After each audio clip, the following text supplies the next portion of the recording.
Good morning. It's the Monday Morning Money Show brought to you by DigiNinja. DigiNinja is the country. As a matter of fact, DigiNinja is the most effective website chat in the entire world. So we all know that the Facebook buyback events have been, for over 3 years now, the most effective product in the entire car business. That's starting to change. Why?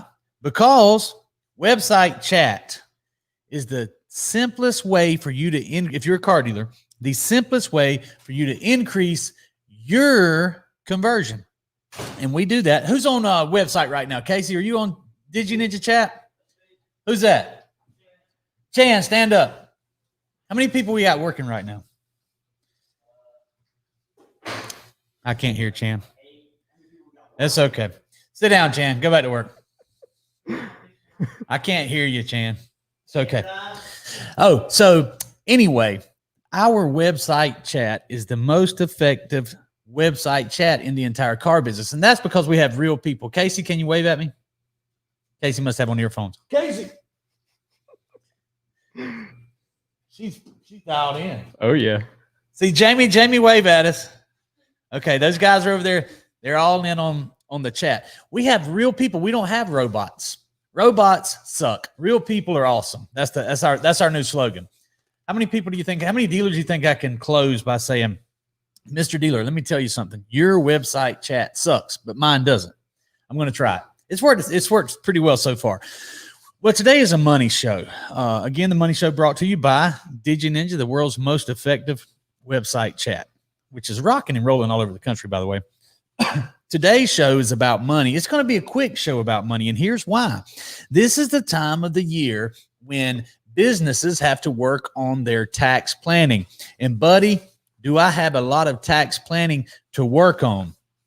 I've been in my office, and normally I'm out here talking with the ninjas and motivating and dialed in on production. We still have Chan and Jamie and Paul and Jeremy. They're dialed in on production, making sure that we're driving production and getting those appointments. But I am up to my neck in tax planning because I have from now until December the 31st to try as hard as I can to reduce our tax burden. We've already paid a tremendous amount of tax this year, and a lot of businesses do.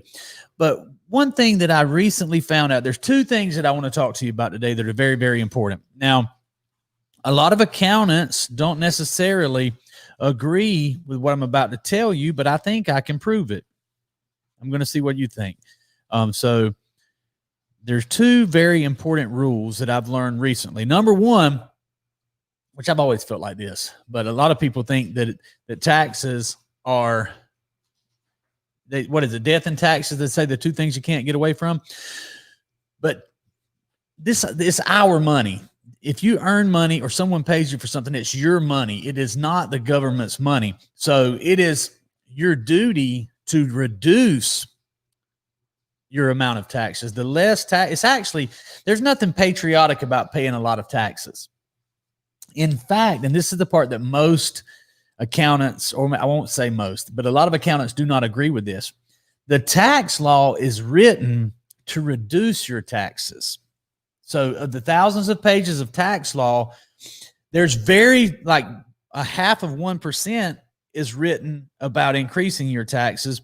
And all the law that's put into law, the tax code, is about how to reduce your taxes. So there's certain things that they incentivize. There's certain things that they will give you money for. As a matter of fact, if you want more of something, you need to subsidize it. For instance, and I can speak on this because I'll get into farming a little bit more in just a minute.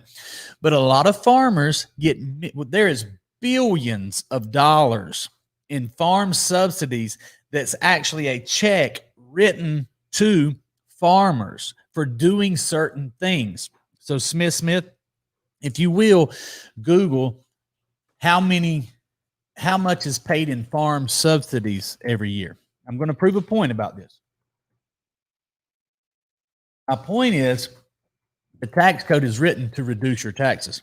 So a subsidy is something that the government actually pays you for, either in a check or now they're just direct depositing it.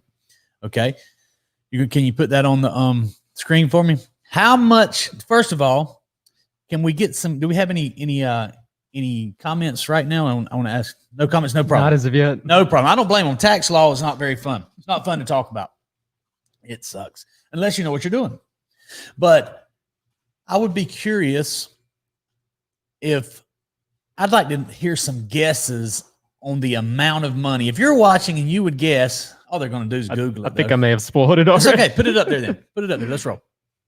So in 2019, it was $22 billion in farm subsidies. Is that on the screen? Can yes. people see it? Yes, it's right here. Yeah. So they can't see me? You're down here. You can see me. I'm the little. Yeah, it looks just like it's right here in this box. Awesome. I like this. Yes. So read it again. Farmers got more than $22 billion in government payments in 2019.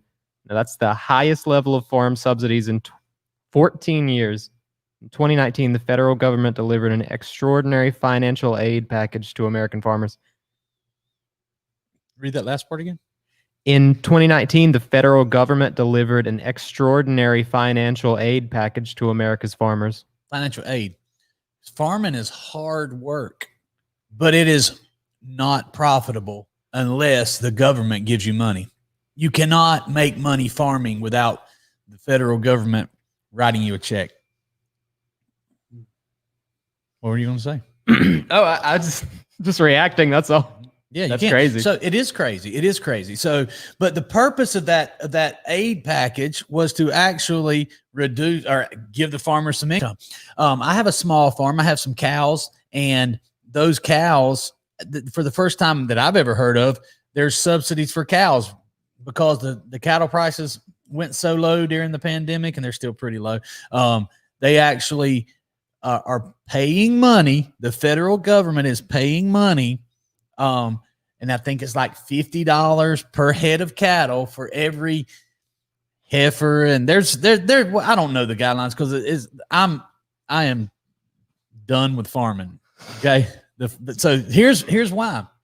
It's nothing. It just takes money. It takes money. I'm not done with farming because there is, I think you make a little bit of money with hay farming. So I'm going to work on that over the next couple of years. But here's a huge misconception about tax. Some people call them tax write-offs. Okay. This is an ignorant statement that you hear people say, oh, I need a tax write-off, or, oh, he's doing that for a tax write-off. That's insane. That's silly to do something. You don't do something because it's a tax write-off. And here's what I mean by that. We'll take cows, for instance. If you buy cows because it's a tax write-off, great. Guess what? You got a tax write-off, but guess what you have now? You have a liability that you have to feed every single day. You have to give hay to, and it is insane to do something for a tax write-off. If you're looking for tax deductions, okay, let's call it by what it is. It's a tax deduction, not a tax write-off. Okay, if you want a tax deduction, you need to be looking for things that are going to increase your cash flow or increase your revenue or that might be profitable. Okay. For instance, in this office, we've invested a lot in a lot of this equipment and everything. That's a tax deduction, but it also increases our revenue by allowing us to reach more people, serve more people, help more people, solve more problems, and create more cash flow. So, you do not, this is a big mistake that people make, and I'm guilty of it right now. I've done it for 2 years in a row. And now I'm getting super smart people to re-educate me and get my mind right. Okay. Do not buy something just because it's a tax deduction. Why are you walking around? You come through here. By the way, speaking of tax deduction, they are working on our studio, and it's going to be pretty doggone awesome. And we're making a substantial investment into that. And that is going to be a great tax deduction that will increase our revenue. So if you're looking for a tax deduction, do not buy something just because it is a tax deduction. All you're doing is creating another liability. You're getting a tax deduction to get another liability. That's silly. You look like you were going to say something. Let's talk about some things. Let's talk about some expenses, okay? And whether they're good or bad deductions. Can you work with me on that, Smith? Sure. Okay, let's talk about travel. Hotels and travel, good or bad? I'm guessing bad. No. See? No. And that's what this is about education. Travel is good. So the government, Congress, and the smart people in government they have a duty to, they're always talking about employment and unemployment, to reduce unemployment. They want people to travel. They want people to spend money. They want people to make investments. So if you're traveling, and once we can get on airplanes again, people traveling on airplanes, people traveling in cars, purchasing gas, purchasing oil, renting hotel rooms, that's all good for the economy. So the government incentivizes that by saying, if you travel for business, we're going to give you a deduction. Okay. So if you have it, first of all, if you're an employee, you need to start looking at how you can also be a 1099 or a small business owner and set your business up where you are a business owner, because there's way more tax benefits to an LLC or a corporation than there is an employee. So and there's also huge tax advantages for investors. So Smith, even though you're an employee, if you wanted to, there's nothing to stop you from being an investor. Okay. You're going to have to get some capital. You're going to have to figure out what you want to invest in. But let's say you want to invest in real estate. Say you want to invest in real estate in, well, first of all, you need to invest where you like to travel. So let's say you want to invest in real estate. Where do you like to travel, Smith? I like Tennessee. Tennessee? Haven't been there in forever, but the mountains are beautiful. I just left Tennessee. Yes, sir. I went to see Case wrestle in Kentucky and see a dealer. So let's use that for example. I can fuel up the Baron. Okay. It takes about $200, $300 to fill up the Baron. Fly to Kentucky, rent a hotel room, pay a pilot,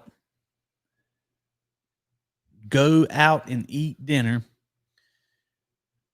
and as long as I go see a dealer and do some business and talk about business with that dealer at dinner, then I can write. Now, my accountant may or may not, I may not be right about the meals, okay, because there is some changing in the tax laws there. But I know for a fact the fuel on the plane, the salary of the pilot, the hotel room, and the expenses incurred doing that are all a deduction as long as I'm doing business. I have to do business. And then if I slide in there and watch a wrestling tournament for 30 minutes or so on my business trip, then that's a tax deduction, because the U.S. government wants me traveling. They want me employing people. They want people buying fuel. They want people buying airplanes. They want people buying, renting hotels. And that is good for the economy. So that is a deduction. They're incentivizing me doing those things. But to your point, if you like Kentucky, you wanted to invest something in Kentucky, then here's what you can do. You find an investment opportunity in Tennessee. I'm sorry. It's okay. And